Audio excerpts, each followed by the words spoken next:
Hello అండి, నమస్తే. Welcome back to Vaishta's kitchen. నేను మీ శైలజ.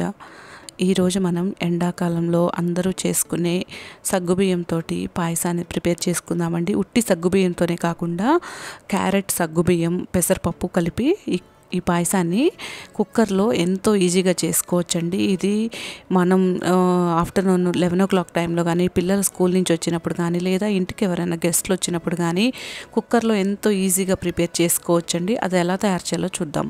దానికోసం నేను ముందుగా క్యారెట్ 2 తీసుకున్నానండి. అదేవిధంగా 1 కప్పు సగ్గుబియ్యాన్ని తీసుకున్నాను.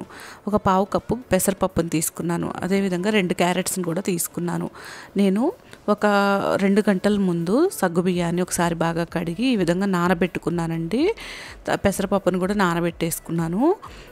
తర్వాత క్యారెట్స్ని కూడా ఈ విధంగా గ్రేట్ చేసి పెట్టేసుకున్నాను. వంట చేసే ముందు మనం నానబెట్టుకుంటే మనం వంట చేసుకునే లోపల ఇవి నానిపోతాయండి. మనం ఎంతో ఫాస్ట్గా కుక్కర్లో ప్రిపేర్ చేసుకోవచ్చు.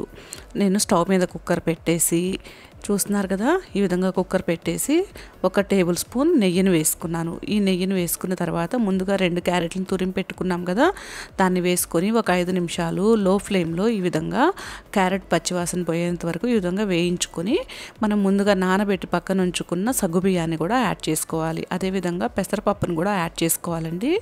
వీటన్నిటిని ఒకసారి బాగా కలుపుకోవాలి. ఈ పెసరపప్పు వేయటం వలన పాయసం చక్కగా మంచి కన్సిస్టెన్సీ వస్తుందండి. ఏమి ఇందులో కష్టం కానీ ఏమీ కలపాల్సిన అవసరం లేకుండా మంచి కన్సిస్టెన్సీలో ఈ పాయసం వస్తుంది.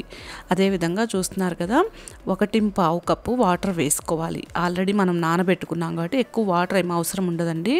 ఎక్కువ నీళ్లు వేసామంటే పాయసం నీళ్ళగా వస్తుంది. తర్వాత మనం పాలు వేస్తాము, ఇంకా బెల్లం సిరప్ కూడా వేస్తాం. మనం ఇది పంచదారతో ప్రిపేర్ చేయట్లేదండి, బెల్లం సిరప్తో చేస్తున్నాం కాబట్టి 1.25 కప్పు వాటర్ వేసేసుకొని మనం ఈ విధంగా కుక్కర్ మూత పెట్టేసి 2 విజిల్స్ వచ్చేంత వరకు వెయిట్ చేసేసుకోవాలి.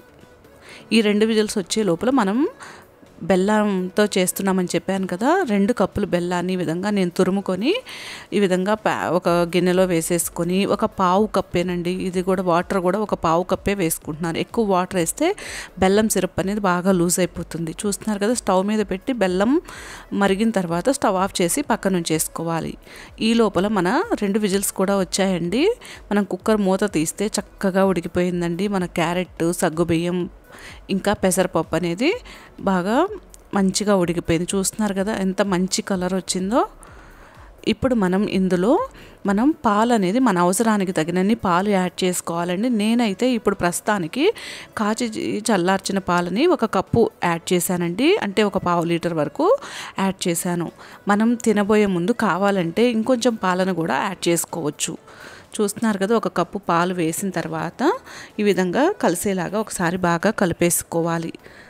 మంచి కన్సిస్టెన్సీ వచ్చింది. చూసారు కదా, మనం కుక్కర్లో చేసుకుంటే ఫాస్ట్గా చేసుకోవచ్చండి ఈ క్యారెట్ సగ్గుబియ్యం పాయసాన్ని. తర్వాత మనం ఇందులో కాచి మనం మరిగించుకొని పక్కన ఉంచుకున్నాం కదా, ఈ బెల్లం సిరప్ను కూడా యాడ్ చేసుకోవాలి. వేసేసుకొని ఒక 2 చిటికెళ్ళ వరకు ఉప్పును వేసుకోవాలి. ఎప్పుడైనా స్వీట్స్లో కొంచెం ఉప్పు వేస్తే టేస్ట్ బాగుంటుందండి.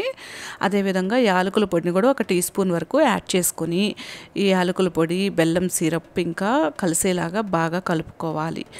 ఈ విధంగా కలిపేసుకొని మనం ఎప్పుడు కావాలంటే అప్పుడు, లేదు ఇది పిల్లలు స్కూల్ నుంచి వచ్చిన టైంలో కానీ, సమ్మర్లో ఈవినింగ్ మనము టీలు, కాఫీలు తాగే బదులు ఇలా చేసుకొని తింటే ఒంటిలో మనకి వేడి చేసింది అని అనిపిస్తుంది కదండి. ఎన్ని వాటర్ తాగినా కూడా వేడిగా ఉందనిపిస్తుంది కదా. ఈ మన సగ్గుబియ్యం పాయసం తాగటం వల్ల కడుపులో కూడా చాలా చల్లగా ఉంటుందండి.